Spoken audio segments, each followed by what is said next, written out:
Hey everybody, it's Christina of CraftyPaws. I'm here to share with you guys another guest design team project for Maymay Made It. And this time I'm going to be featuring this Dough Crafts Brickworks background stamp, which I think is so versatile. I'm going to share with you guys the process of how I made this shaped card. And I also wanted to share with you guys real quick, this was another card that I made with that same background stamp just a few days ago. And I wanted to share with you guys how different these cards look using that same background stamp. So for this card, I first started using my Misty tool, which is also available at Maymay Made It, and I'm prepping the stamp with the oils from my hand so that it will take the ink better. And this ink that I'm using is VersaFine Onyx Black ink because I know I'm going to be doing some watercoloring with this, and I'm stamping this out on Bristol cardstock. This is some Strathmore paper, and I like that for watercoloring because it's very smooth. And as you can see there, I'm prepping my paintbrush. It's a synthetic, cheap synthetic brush, and I prepped it with a little bit of soap. And that helps so that this masking fluid that I'm using, this is a Winsor & Newton art masking fluid, and I'm covering up those penguins because I thought this would get all those little fine detailed areas. By covering that up and waiting for this masking fluid to dry, then I can stamp out the background and not worry about getting that background image into all of those little details around the edges of the penguins that are a little bit more fine. So I'm brushing this masking fluid right on top of the images, and don't worry, it's not going to ruin anything. And then I wait for that to dry so that it's kind of dry to the touch, which was about 5 minutes in this instance. Now I'm going to be prepping this background stamp, and you saw that I'm using a Simon Says Stamp Winter Sky premium ink, and this ink also is water safe. So I'm doing this so that the background is not completely like no line coloring, but I wanted to make sure I didn't get black in the background. I wanted all of the bricks to look blue, or in this case, I wanted the bricks to look like they were made out of ice. And the idea being that I'm going to be making this look like it's an igloo, as if penguins lived in igloos. And all I'm doing is going around using some clean color real brush pens.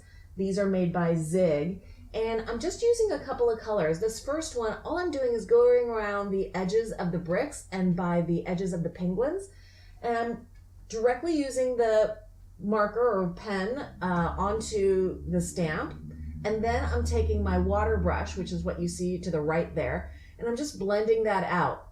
Really, really easy. This goes by pretty quickly. Obviously, I've sped up this video because it did take a little bit longer than this, and I'm editing out some of the middle area there. You just saw those all pop up. But basically, it's really simple. I just kind of basically outline each of the bricks with the pen, and then I use my water brush to just blend them. And I wanted this to first look like ice cubes. And I could have stopped right here and just left it with this kind of paler cobalt blue color, and that could have looked like ice. But when I really went on Google Images and looked, ice actually has some really dark shadowed areas. And I also love the color blue, so I thought I would make the background look a little bit more intense. Even though this is a background stamp and these penguins obviously are the focal point of the card, I thought that the bricks were actually also kind of an important part of what I'm trying to get across, that in fact, this is their igloo. So I didn't want it to just fade off into the background. So I went ahead and colored each of the bricks with this peacock blue Zig Clean Color Real Brush marker. And I found that doing that really added a lot of depth to each of these ice bricks. And I'm making sure that the shadowed areas underneath the penguins and on either side of the penguins are also getting their, dark shadowed areas in. And I think that having that range of the light and the dark blues really helps make all of the bricks look more three-dimensional, more icy too. So you saw I skipped over a lot more of these, but basically I did the same thing. A little bit less direct inking on most of these bricks with this darker blue than the lighter one, just so that I get to kind of retain some of those lighter blue areas as well. But I'm trying to basically go around each brick, at least to some of the sides, leaving some areas blank. And now I'm going to go in and blend that out. And I find that the water really absorbs well in this Bristol paper.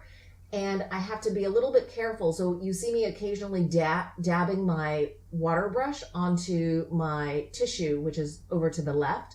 And that just makes it easier for me to control the water flow from the water brush.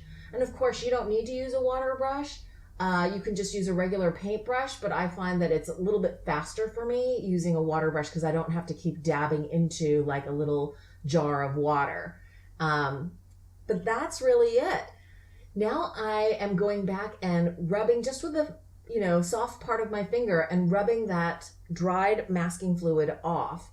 And you can see any areas on the bellies of the penguins that have that brick pattern on it or gone.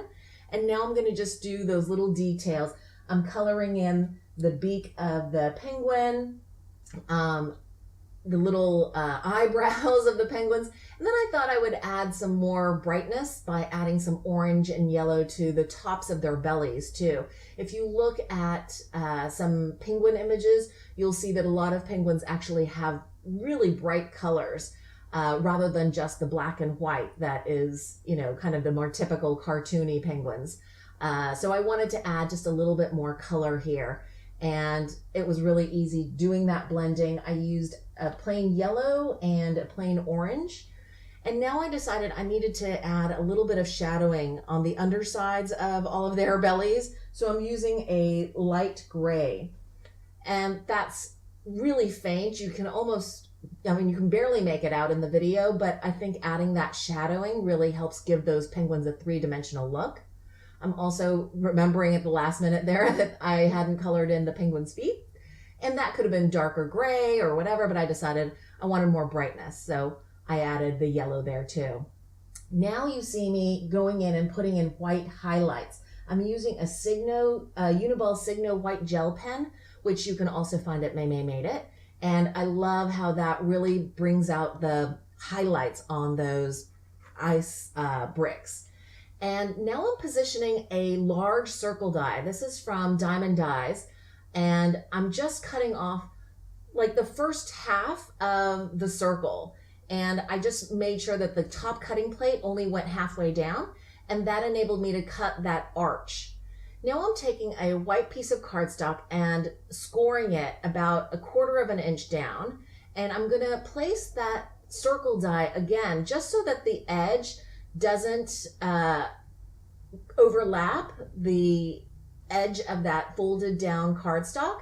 And I'm repositioning it here because it had slipped a little bit. My washi tape holding it in place kind of shifted. And again, I'm doing the exact same thing. I'm cutting that cardstock just halfway down by placing the top cutting plate just halfway. And that gives me that little flap so that that could be the back card base. And now I'm taking my trimmer, my paper trimmer, and just cutting from the arched area down. And that gives me kind of that igloo shape. I'm just trimming the bottom here, and I've placed the cardstock base behind that card front that I've been working on. So I wanted to just make sure that I lined it up and properly cut that same arched shape for that background side.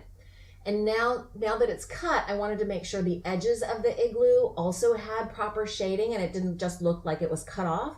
So I'm taking that peacock blue color again and just putting that along the edges of all the bricks on the edges of this now arch shape of the card front. And I'm blending that out just the same way as I did before with my water brush.